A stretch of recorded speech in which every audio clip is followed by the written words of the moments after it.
Hello. So this is the third Sirsāsana video.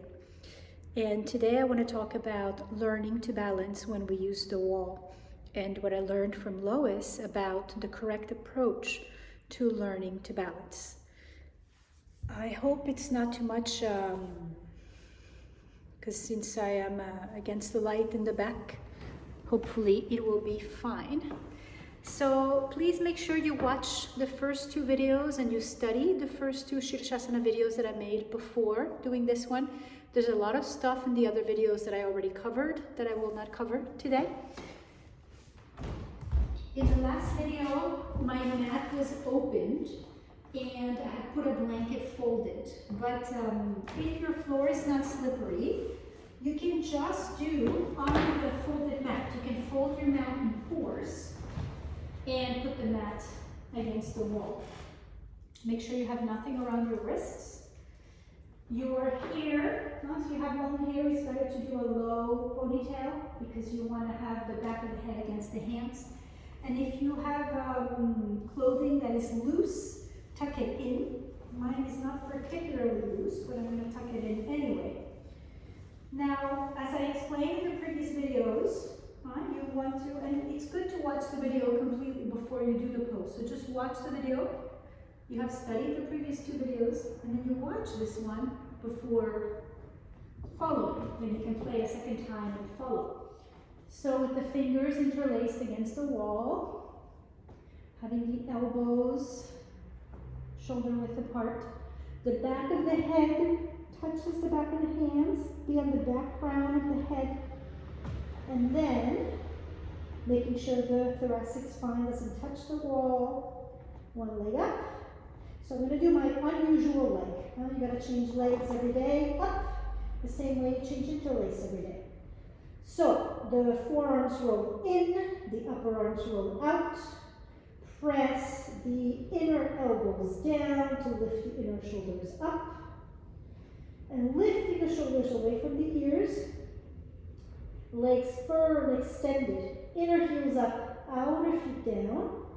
Get those hips to lift up. Buttocks up. And as I explained in the previous videos, the buttocks does not sit heavy on the wall. Heels against the wall, buttocks away from the wall without collapsing the waist forward.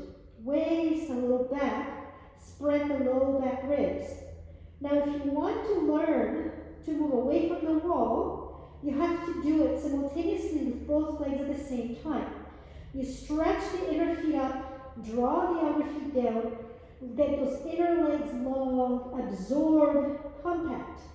Cut in the outer legs, and then you stretch up so much with the heels that you move both heels away from the wall at the same time. Not one foot after the other. If you do one foot, then the other, you don't cultivate the correct actions to help you learn stability.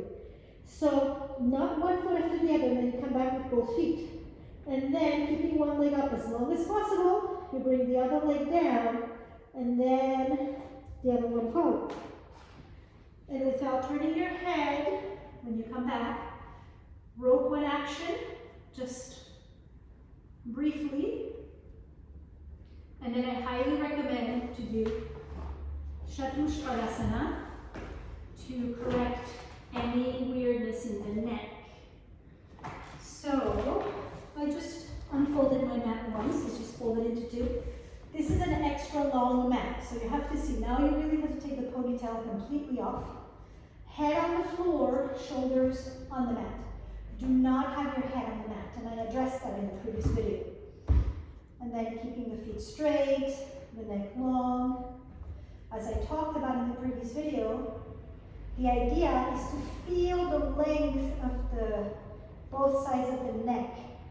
It's not really the back bend. It's really to feel the length. And then you come down and you can do that once, twice, or 3 times. And even roll into the heads of the shoulders, grab the edges of the mat, stretch the arms, and lengthen both sides of the cervical evenly. And then you come back down. So I want to stress the importance of when learning to balance and you are using the wall and you're learning to balance, don't do that thing where you get one foot off and then you kick the other one off the wall. Even if you are not able to do it at all at first, just keep trying to do both feet away from the wall at the same time.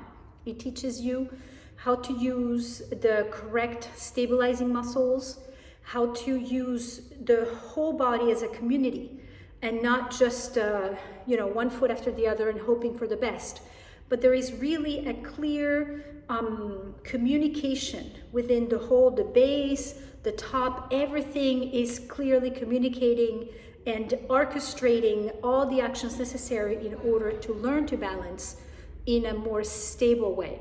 And it's more difficult at first, but then later, once you have balance, you're really stable. And even doing both feet at the same time, don't kick off the feet like bouncing off the wall. You have to lift up so much up that you can come off the wall without bouncing. You're just learning to use the correct muscles, the correct connections, and the correct stability to have a sustainable pose. Sirsāsana. Happy practice.